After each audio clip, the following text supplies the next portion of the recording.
afternoon, Outliers. How y'all doing today? Happy March 19th. Happy what day of the week is this? Tuesday? Yeah, happy Tuesday to you. Today is my younger son's birthday, Elliot. He's turning 9 years old today. And then my older son, his birthday is on April 1st. It is no longer April Fool's Day in our family. That is Colin's birthday. And he will be turning 12. So we got a busy and expensive couple of weeks starting today, that's for sure. Hope y'all are having a fantastic day. Thank you all so much for coming live. I want to put on this shirt today. This is actually one of my all-time favorite shirts. I have to show it to you. So some of you that have been hanging around with me for a while will know that I had a Mini Cooper for 8 years. All-time favorite car, paid cash for it, and I loved it. I mean, it was so much fun. It was turbocharged. That thing was, for the time, blazing fast. Just had so much fun throwing that Mini Cooper around, right? It was one of my dream cars, and I always wanted it, and I got one, and I drove it for 8 years. And then one day, my dad was going to the hospital, actually get a pacemaker put in, the day he was having his pacemaker put in. And so I drive in the hospital. He gets out of the car. The car is literally smoking. He doesn't see it, and thank God he didn't see it, because he's a very neurotic person anyway. And if he had seen that, the whole day would have been shot. And I'm like, oh, geez. So I park the car. I walk inside. I catch my mom, and I'm like, there's something wrong with my car. I need to go look at it. So she's like, okay, go ahead. So he's sitting in the waiting room doing his thing. And I go to the AutoZone close by, and I get some like stop leak and some coolant. And I put that in. And I'm like, surely that'll handle it. And then I drove them home, and we went to a Mexican restaurant, one of his favorite Mexican restaurants. And in the Mexican restaurant, you know, we had our thing, and we came out, and there's a giant puddle under my car. Still, I'm not telling him that there's a problem, because he's got enough stress on his plate that day. And so I get him home. I go back to my house, put all the more stop leak, more coolant back in. And I'm like, well, fingers crossed it'll work. The next morning, it was like every fluid that was in the car was out of the car and on the garage. I'm telling you, everywhere. Now, granted, this car had 150,000 miles on it, right? It wasn't new. And I wasn't like super easy on it. I loved that car. It was so much fun. So I was like, well, I've been wanting a Tesla for a while anyway. I guess now it's an excuse to go get one. And so I was like, I got to get rid of this car, right? So I'm going to sell it to Carvana. And when I went to, I was like, I can't show up with a car that has no fluids in it. So I take it to a mechanic, and this mechanic, in fact, and they gave me this free t-shirt, which is really cool. And the back is a humongous one of their logos, as you can see. And I was like, that is so cool of you guys to give away this awesome shirt. And it's one of those like Under Armour tech material shirts. Needless to say, they quoted me $4,400 to fix everything. And I was like, dude, I'm going to have this car for about 72 more hours. Whatever it takes so I can drive it down the road is all I need. I don't care. And so like $500 later, they're like, okay, that should get you by. So took it to Carvana. I think I got $3,200 for it. So, I mean, it was a total loss at that point. But managed to get by, right? It was enough to pay for the tax on my Tesla. And of course, I was super stoked to get my Tesla, and my family got me this exact replica Hot Wheels of my Tesla Model Y Performance, and it's pretty freaking sweet. Long story, didn't have to tell you all that, but I just thought it was interesting because I love this shirt, so that's why I'm wearing it today. Rad Beat, good morning, good afternoon, I should say. Donna, hey Jorn, what's up, dude? Okay, so enough of the jibber jabber. Let's jump into our market analysis.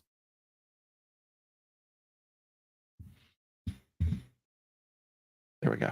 Okay, so to share with you a little bit, last night I was in bed. This is my thing. I'm telling you, this is my jam. I don't stop thinking about trading. Like, it's on my mind all day, all night, unless I'm thinking about Teslas and Mini Coopers.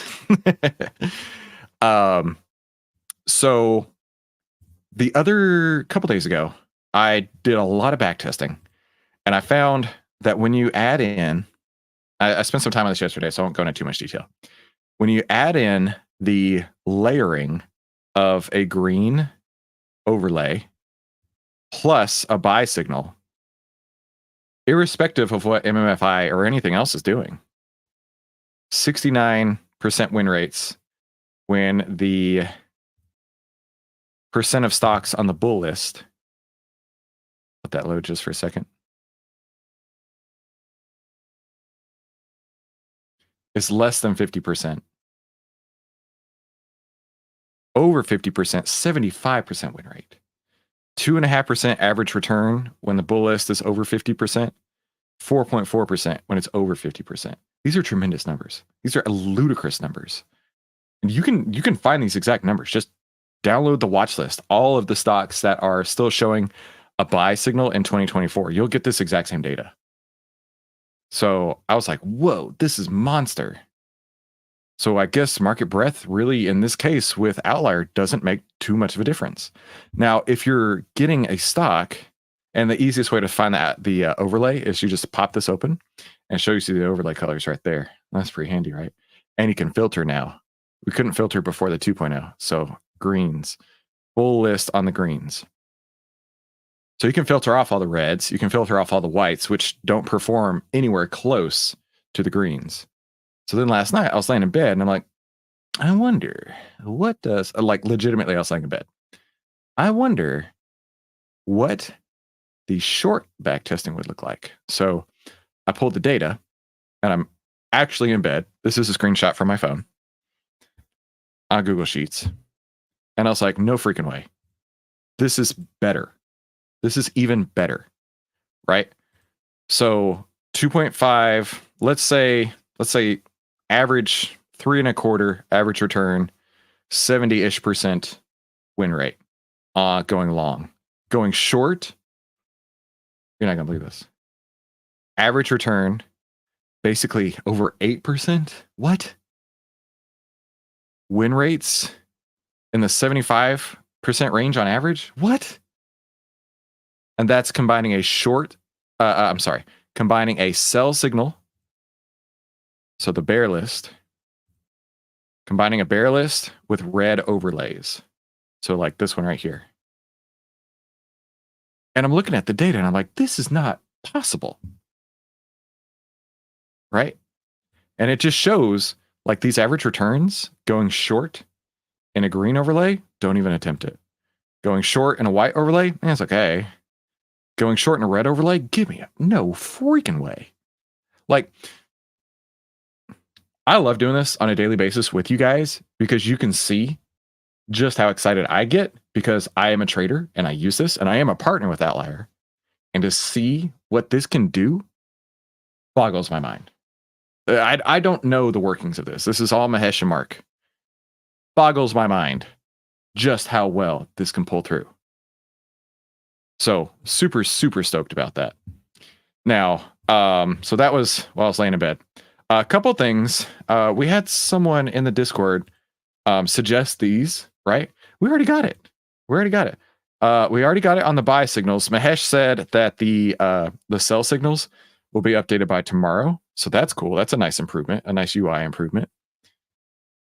And remember, we do this for you guys, right? I love to trade. This is my jam, and I can trade it with you guys.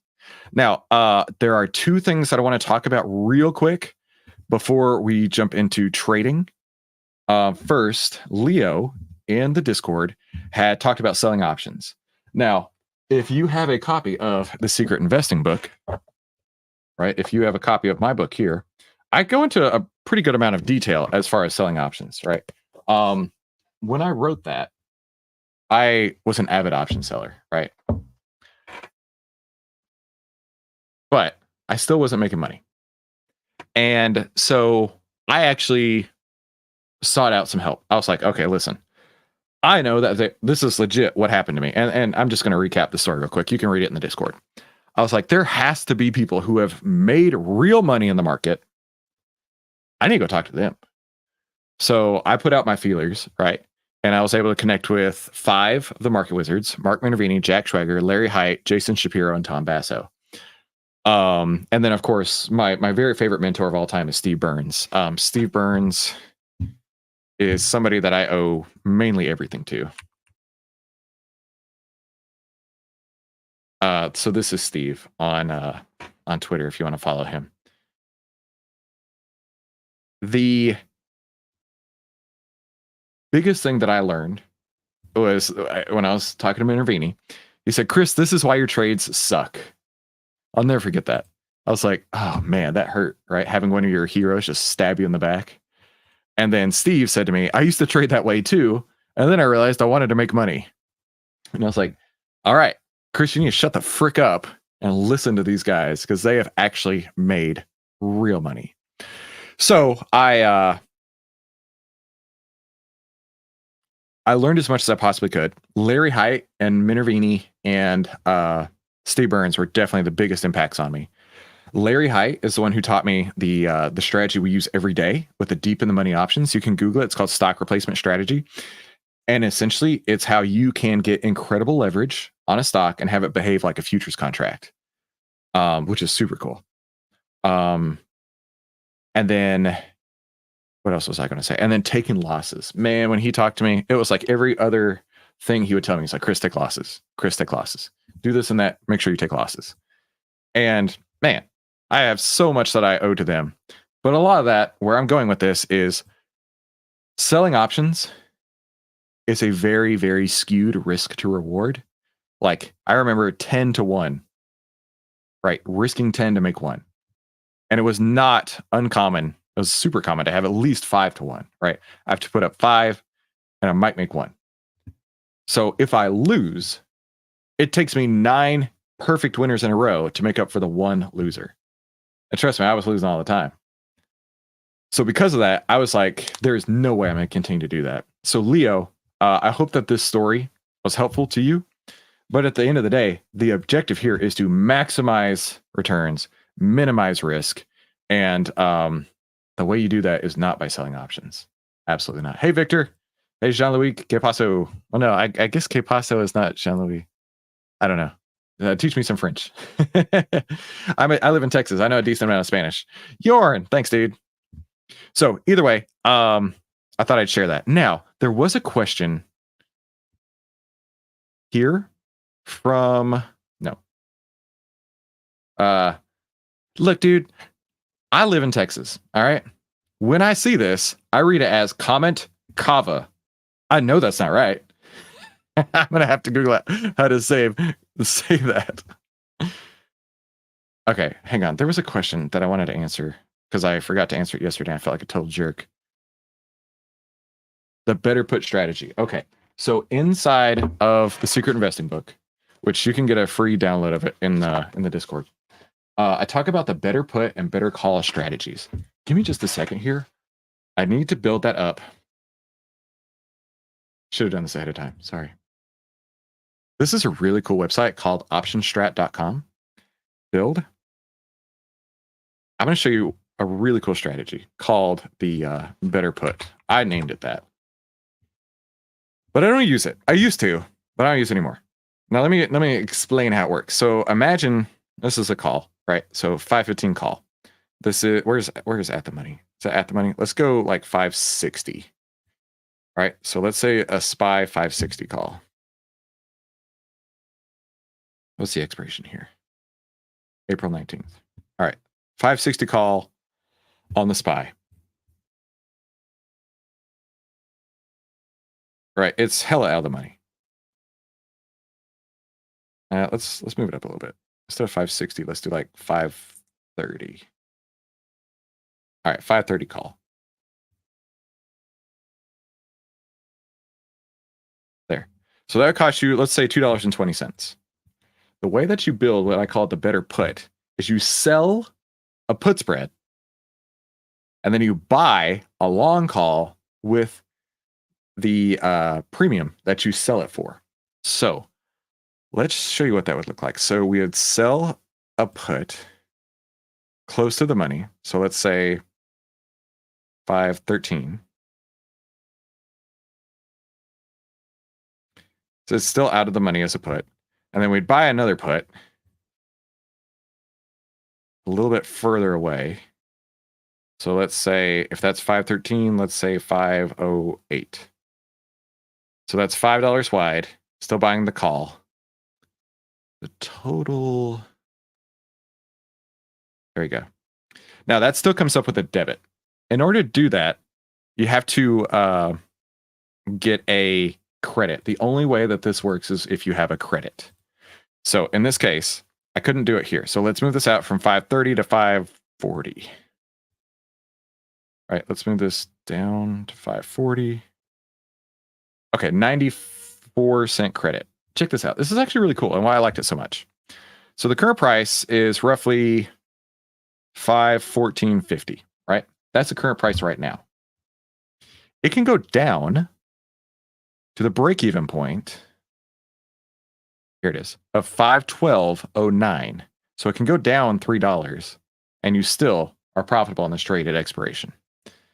But if it goes up, then it will still profit in this range here until it hits the long call, and then it has unlimited profitability with it. So the reason that this is cool is A, it profits all over the place, right? It can go down and you still profit. It can go up and you still profit. And it can do nothing and you can still profit. Sounds cool, right? Sounds really cool. But let's say the stock only moves, like, let's say the SPY goes from 515 to 520, right? You'd make $91.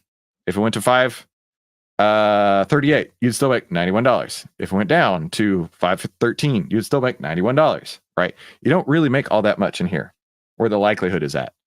But if it goes up a lot, you're doing pretty good. Now, if it goes down, of course, your risk is limited. But that is the way that this works, right? You're taking in a credit, so you've got this whole range right here where the stock can be profitable. Let me zoom in just a little bit. There, that's a little bit better. You've got this whole range right here where it can be profitable, and then you can make even more profit. So it's a pretty cool strategy, right? You have to be mega bullish to really like profit from it. But the thing is that, like, let's say it goes up to 525 from 515-ish to 525.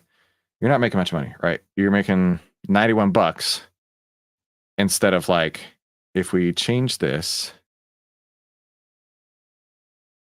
and this, add a long call, deep in the money. At 525, the way that I trade now, you're making $500 instead of 91. Big difference, huge difference, right? Same endpoint of 525. I'm making $500. But if you are running the better put strategy, better call strategy, I should say, you're making 91. Okay, big difference. But if you like the high win rate strategy, if you like this profit curve where it can go down and you still make money, look, this absolutely could work for you. So it's a cool strategy. I just don't trade it anymore. But you absolutely could and still do pretty well with it. So either way, let's move on. I apologize for having forgotten that yesterday, but I'm not going to apologize for welcoming you to the OVTLYR Trading Room. This is how to trade in only 10 minutes a day and exactly how to take the guesswork out of trading. Now, I am a partner with OVTLYR, and my style of trading using OVTLYR, and this is my style of trading using OVTLYR, but OVTLYR delivers new opportunities every single day. So it always starts with the market, right? One thing I do want to do, because we talked about the short, in the general, we talked about these short results, how ridiculously good they are. I want to start paper trading these. I want to see for myself if the market's going up and I add in these short positions, am I just screwing the pooch here, right? Am I wasting time, wasting money? Or is there really something to this where I can be long and short at the same time while the market's doing its own thing? So I am going to start paper trading these, and we're going to do it together, right? That way we can keep track, because I'm not just going to jump in full bore, throw money at it, especially when I'm going against the market trend. So in this case, I'm still looking for the 10 over the 20, price over the 50 on the SPY, which we have. Of course we have. It's never going to go down, it looks like. No, never. So, famous last words, right? So it's definitely going upward. So now today, we're actually going to look at the planned exit points. Now, I always look to number one. Many of you have never seen me do this. So number one thing we do every single day before putting on a new trade is reduce risk. Don't take a trade. Don't do anything else until you have reduced risk today. How do we reduce risk, right? We follow these rules. So let's go look at our two stocks we have on right now. It's PSX and GDIDI. All right, I explained this, so I can delete it now.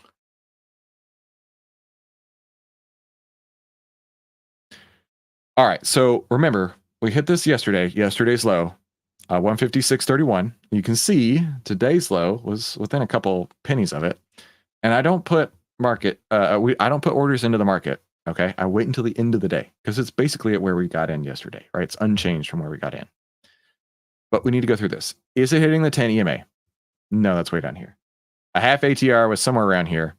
And yesterday's low is the closest point here. So I don't have a reason to exit from a stop out perspective. So let's go look at our selling into strength perspective. Going over to this, we're going to exit the door. I'm not answering that. Go to PSX. And let that load for a moment. Zoom in. I love the zoom in feature. My favorite thing about this is watching it go from weekly candles to daily candles, just like that. So smooth, like butter. Okay. So if we were less than G15 to 20, that's where I'd exit. In fact, I made a note on the chart to make it easy. Selling into strength at G27, which would be 5 points higher than where we got in. So if you look in this line up here, you'll see the color value on the heat map. Yesterday was G22, today's G24. So I don't have a reason to exit, right? I have no reason to exit. It's not a stop out point. It's not a selling into strength point. So I hold it, right? Following the plan. I know what I'm going to do. I know what I'm going to do. There is no guessing here. That's why I always say, taking the guesswork out of trading. You know what you're going to do. Don't be scared, right? Losses happen. No big deal. Wins happen. No big deal. All the same. You know what I mean? Like, it's not like it's a Trading in the Zone is by far one of my all-time favorite books about trading. And I mean, one of the things he says is like, it's just data. It's just numbers. Like, don't take it personal if you lose. Just take it off. So you got to have that sort of laissez-faire to these trades. So PSX stays on. GDIDI. Let's go to GoDaddy. GDIDI. Let's go through our list. Is it hitting the 10 EMA, half ATR, or below yesterday's low? Yesterday's low, 10 EMA, half ATR. Nope, all is good. Now, for tomorrow, we'll raise this up to the bottom of this candle, which is 118.15.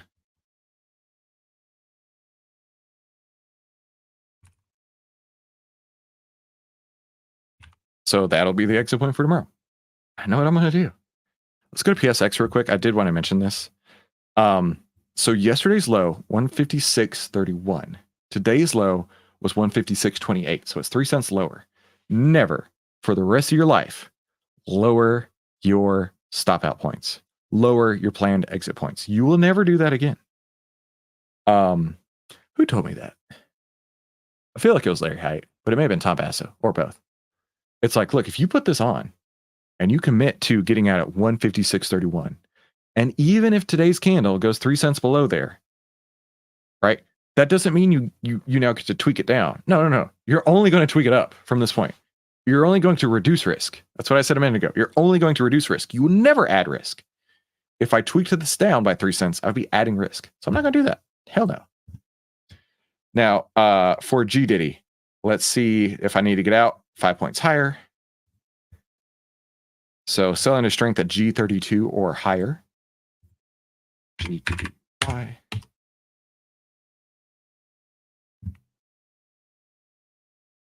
Zoom in.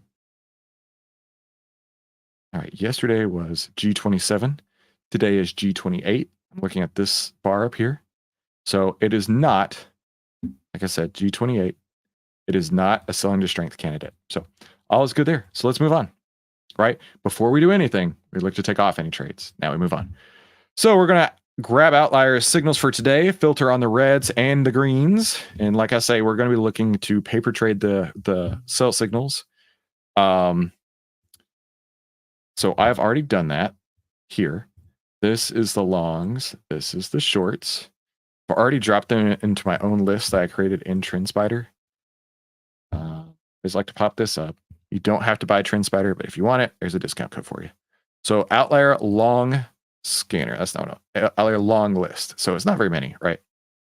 And then I run a quick scanner on these. Now the scanner is just going to check for, are they above their own 10-day moving average? Are the moving averages crossed up? And is there any order blocks in the way, right? When I mean order blocks in the way, this is an example of that. An order block is a big institutional order that can be used as support or resistance. And the ones that are coming through here do not have any order blocks in the way. See this one? I've actually traded it in the past. Let me remove my notes. There's an order block in the way. So even though it looks great, I'm not going to trade it. So the only two that pass through here is Allstate and L. I don't know what L is. Lowe's. That's not the Lowe's down the street, though.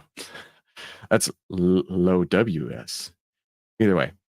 So you've got Allstate and Lowe's Corporation. Now, because there's only two, we can just strategy test really quick. On the strategy test, the back test here,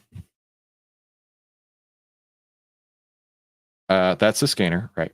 Price and direction of the trend, no earnings, and no order blocks. It's a really, really simple back test. It's just like, is a MACD crossed over? Is price greater than the 10 EMA?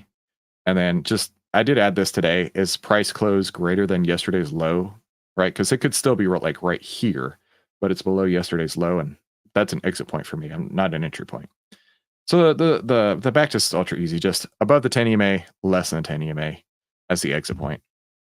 And all we want to do is just check for positive expectancy, which in this case, as you can see, this is the only number I care about.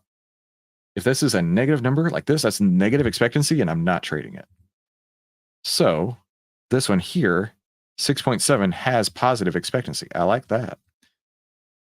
So I would be interested in all. Now let's go look at, that was the TrendSpider backtest. Let's look at the OVTLYR signals backtest. Hey, Brian. Let's go to all. Now, I haven't actually checked this point yet, so this will be new to both of us. Performance summary, pop that open. OVTLYR, positive expectancy, 25.23%. Very cool. I love seeing this backtest right here on the chart. It is just the coolest thing. So Allstate is looking real mighty fine. Let's keep going.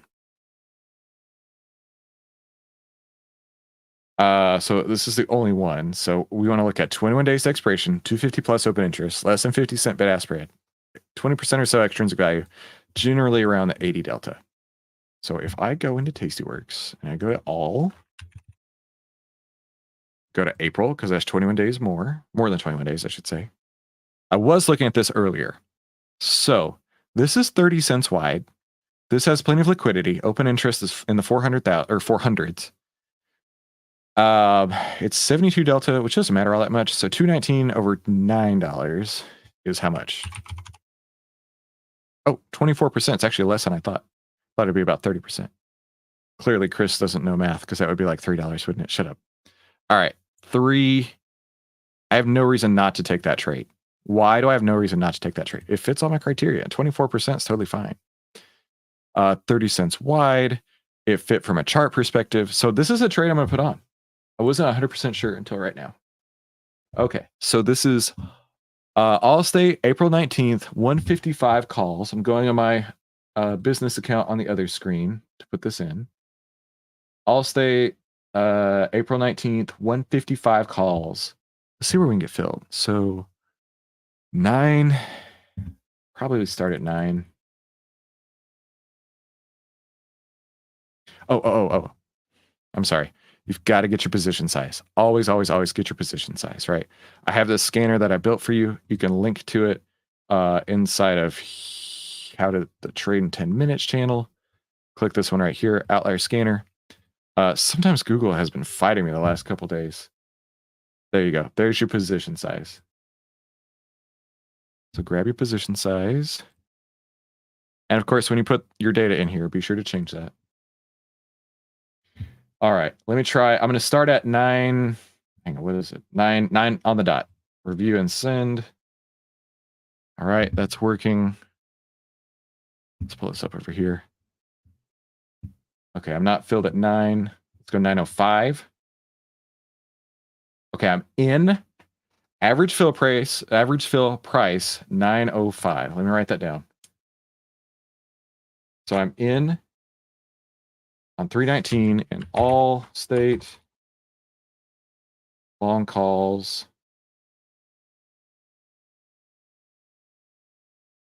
at, said 9:05, right? Yeah. Okay. Let me drop that in the Discord.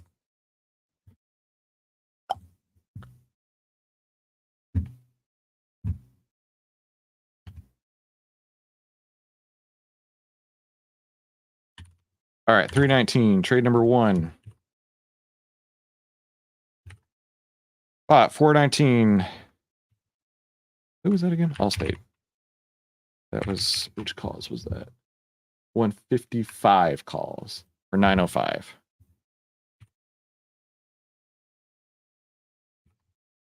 And it is currently at this very moment 161.62. Okay, so that's 3 positions on for me. Add that to my main list. And then let's go through real quick, because this is the only one of the day. Add in our notes. 1, 2, 3, 4. Here we go. Got it at 161.62. Yep. Okay, opening. Half ATR. So 282 is 1 ATR divided by 2. $1.41. $1.41 from 161.62 is 160.21. Right, almost in line with the 10 EMA. That's interesting. So the 10 EMA is closer.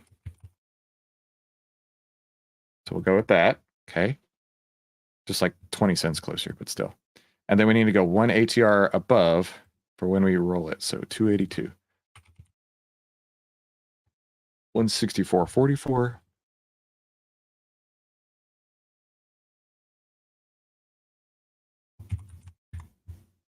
And then the next one is 167.26.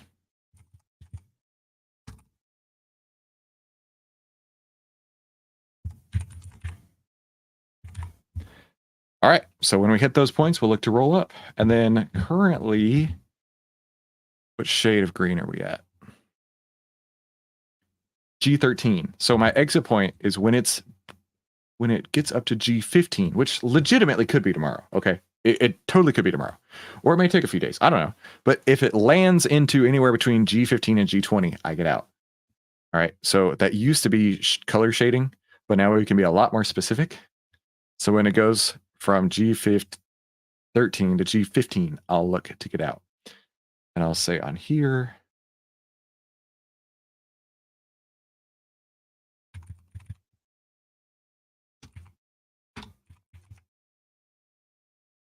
and I'll sell into strength at G15 plus. So that's it. We know exactly what we're going to do with Allstate. Isn't that cool, right? There's no reason to ever be in the market and be scared. There's no reason. Well, let me rephrase that. You shouldn't be scared if you're position sizing correctly. But there's no reason to ever be in the market and be scared, honestly, when you know what you're going to do. But if something happens, and you're like a deer in the headlights, and you're like, oh my God, something happened. I don't know what to do. That's where you get yourself into trouble. So that's going to wrap it for today. 1 new trade in Allstate. That puts us with 3 trades on the board: PSX, GDIDI, and Allstate. So thank you all so much for coming to today's OVTLYR Trading. We'll be right back here tomorrow, ready to put on some more trades. Have a fantastic afternoon. We'll talk soon.